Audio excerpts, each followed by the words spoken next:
Welcome to the webinar.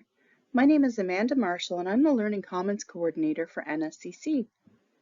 In this webinar, we will be talking about common collocations, which are word pairings in English.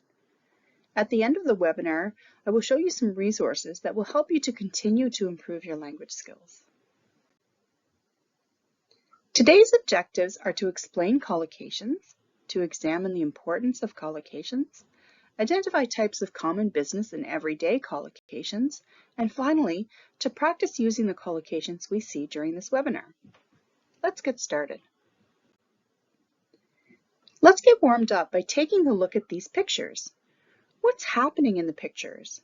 What verb would you put before each of the actions in pictures 1, 2, 3, and 4? Think about this for a minute. The answers are actually number 1, to do yoga, number 2, to play soccer, number 3, to take a shower, and number 4, to get married. These are accurate verb and noun pairings for these expressions. What are collocations? Just like we saw on the previous screen, collocations are two or more words that usually go together. There are no specific rules for the word pairings, but they have developed in English over time and are used frequently. They are part of vocabulary building, and it's a good idea to try to learn some collocations as they can make your speaking more accurate and will help you in both formal and informal conversations. Collocations can have strong or weak connections. Some examples would be a fast train or fast food. In English, it isn't accurate to say a fast shower or a fast meal. Even though these are not grammatically incorrect, they're not common. Instead, it is more accurate to say a quick shower or a quick bite. So, how do we learn collocations? One way is to be aware of collocations and try to recognize them when you see or hear them. A good way to do this is to read. Reading is an excellent way to learn vocabulary and collocations in context and from natural language usage.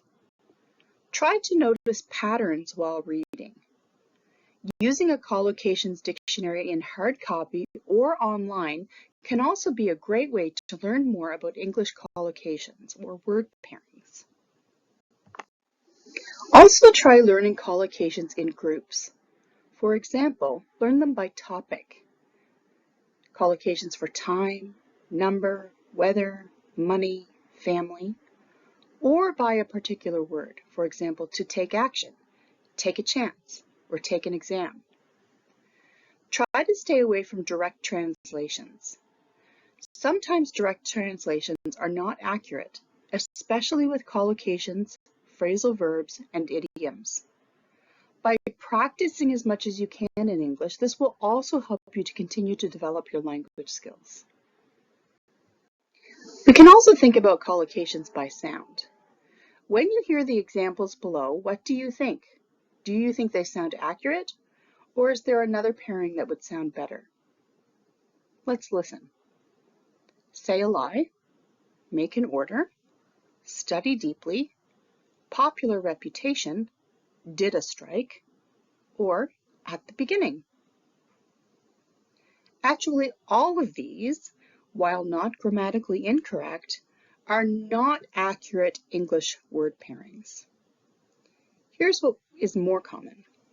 To tell a lie, take an order or place an order, to study hard, to have a bad reputation or a good reputation, to go on strike, and in the beginning. Learning collocations will help you with accuracy in English. Understanding word pairings will also give you new ways of expressing yourself and communicating in both informal and formal environments. It is also easier for our brains to remember and use language in chunks or blocks rather than as single words. So try learning collocations in groups, like we saw on the previous slide.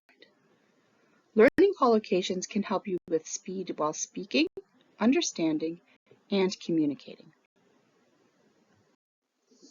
Collocations are also very common in business settings. In the examples on the screen, we see specific nouns combined with specific verbs or adjectives. Some popular collocations you might hear at work include to draw up a contract, to set a price, to conduct negotiations, to make a profit, to make a deal, to do research, to be a regular customer, and to manage expectations. Can you think of any others you've heard or seen that relate to a business setting? Here are some examples of very common collocations organized by word. For example, with the verb to have, we have examples like to have a baby, to have breakfast, to have fun, to have a headache, to have an illness, and to have a good time. With the verb to take, we see to take advice, take a bath, take medicine, take a picture, take a shower, and take your time. Here we see more common collocations organized by group.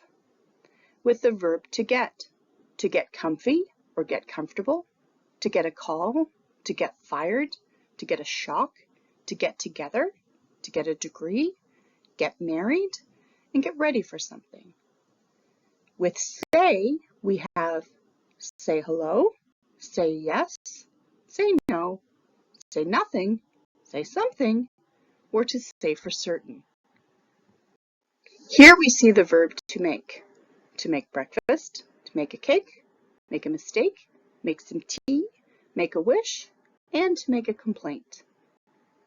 With do, some examples are to do homework, to do the dishes, to do your best, to do your nails, to do well. There are also preposition word pairings in English, which can sometimes be tricky. It's helpful to think of certain preposition combinations as collocations and to know when to use them together. Here are some common prepositional collocations for email and work that are good to know. Thank you for bringing this to our attention. I'm writing to ask about your new products.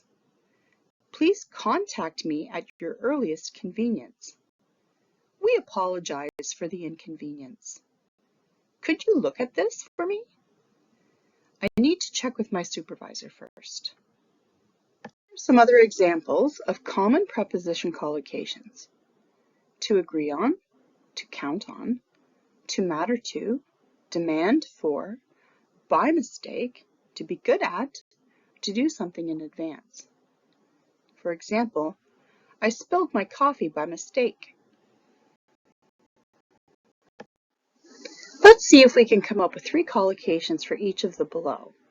Take a minute to think of other examples while I read these common collocations. Collocations that include pay could be to pay attention. Collocations that include keep could be to keep calm. Collocations that include make could be to make sense. Collocations that include have could be to have patience. Collocations that include do could be to do well.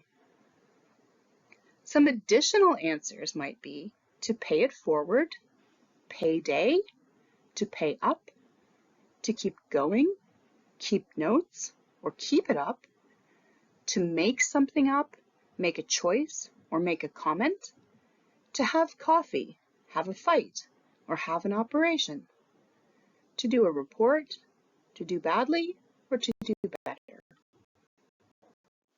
To learn more about collocations, you can use a search engine or a collocations dictionary to look for examples and to look for common word pairings. For example, if you look up the verb to make, you'll see one common pairing that says to make a bed. Now you know that this is a collocation in English. It would not be accurate to say to create a bed. You can do this with any verb and any word. Once you start doing this, then start paying attention to what other words come up. They will be words that go together.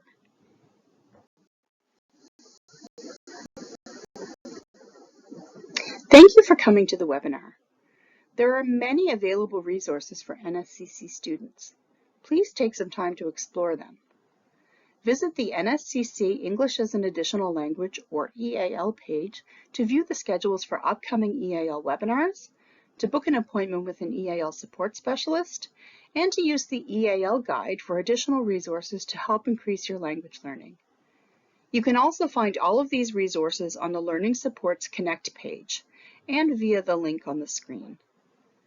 Connect is NSCC's intranet and will require your NSCCW number and login.